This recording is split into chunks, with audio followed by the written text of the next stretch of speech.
I did RICO prosecutions in federal court, participated in the prosecutions of the largest RICO organization to ever run the streets of Washington, D.C.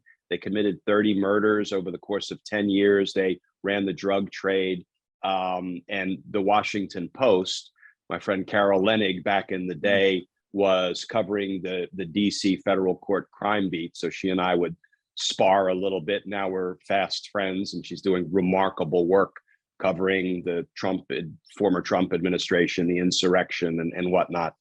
But the Washington Post, when we were prosecuting this particular RICO organization, dubbed them Murder Inc., Murder Incorporated, for all of the people they had killed. And yeah, the goal was always to flip the lower fish against the bigger fish and work your way up the criminal chain. And I don't say this because I'm bragging. It is actually an insult, not a compliment. My colleagues used to call me king of the cooperators. And that wasn't a compliment, because cooperating witnesses are notoriously difficult to work with. Because think about it, somebody who has perhaps chosen a life of crime, taken lives, run guns, sold drugs, you now have to work with them and impress upon them that if they're going to cooperate, if I'm ever going to put you on the stand, you have to tell the whole truth, the good, the bad, and the ugly about your crimes, most importantly, because if you won't fess up to your own crimes, I can't sponsor your testimony against others about their crimes.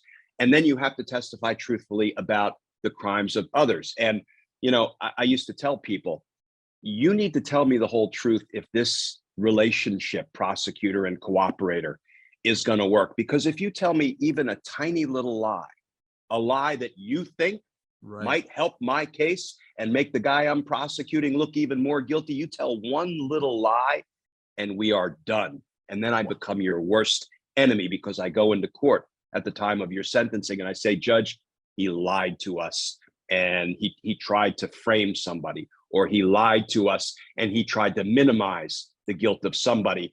That's poison to a cooperator.